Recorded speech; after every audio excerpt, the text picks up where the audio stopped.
Okay, so what do a wedding, a skyscraper, and your smartphone all have in common? I know, it sounds like the start of a really weird joke, but the answer? It actually reveals something fundamental about how we build, create, and achieve just about everything. The common thread here might just surprise you. So what is it? Well, the answer is that they're all projects. And once you understand that simple fact, it's like getting a universal blueprint for how to turn any idea, no matter how big or small, into a reality. So here's our game plan. First, we're going to lay the foundation and figure out what a project actually is.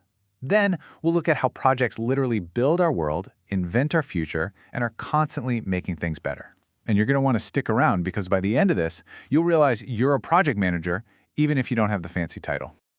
So, what exactly is a project? It's a word we throw around all the time, but the real meaning goes way beyond your average to-do list. To really get it, you've got to understand the difference between projects and operations. Think about it like this. Building a brand new house from the ground up, that's a project. It's a unique, one-time thing. But the daily grind in a factory churning out thousands of identical widgets day after day, that's an operation. So here's the key takeaway. A project is temporary. It has a definite start date and a definite end date, and its whole purpose is to create something unique, a specific new product, a brand new service, or some kind of one-of-a-kind result. And you know, every good project needs a compass. But here's the interesting part. It doesn't start with the solution. It starts with the problem, the why. So someone might say, my car is broken, I need to fix it. But is that the real problem? Not really. The real problem is they have no way to get to work. From there, you get the vision, the what. In this case, I'll have a reliable way to get to work. And finally, you get the mission, the how. That's the actual plan to make it all happen. All right, let's see how this concept builds. And I mean that literally. We're zooming way out to the grandest scale you can imagine. Infrastructure projects. These are the absolute foundations of our entire economy.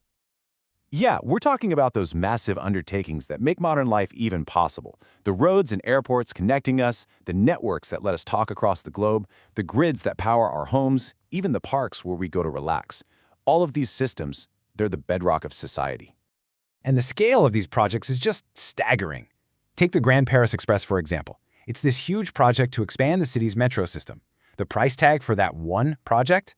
A cool $39 billion. Yeah, billion with a B. Think that's big? Okay, let's jump over to India. They're in the middle of building the Delhi-Mumbai Industrial Corridor, a high-tech industrial zone that stretches across 6 entire states. We're talking a $90 billion investment. But even that is dwarfed by China's One Belt, One Road initiative. I mean, this is a project to reopen historic trade routes by land and by sea, connecting China all the way to Europe, Russia, and Southeast Asia. The projected cost? Almost $200 billion. These aren't just projects, they are literally shaping the future of global trade. Okay, so we've gone from building the physical world to the projects that invent our future, innovation projects. This is all about the magic of turning bold ideas into reality. So how does something like Trello or Zoom just appear? It's not magic, right? It happens through a really structured innovation project. You start with a big brainstorm. You weed out the bad ideas, develop the core concept, then you actually build the thing, and finally, you launch it out into the world. And, innovation isn't just about creating brand new stuff from scratch. A huge part of it is about assimilating new tech into businesses that already exist. This could be bringing in robots to automate a factory, using AI to handle customer service calls, or even giving 1,000 service techs new tablets so they can give instant quotes out in the field. Of course, the promise of these projects is huge. You get lower costs, better safety, higher quality. But there are also some very real perils.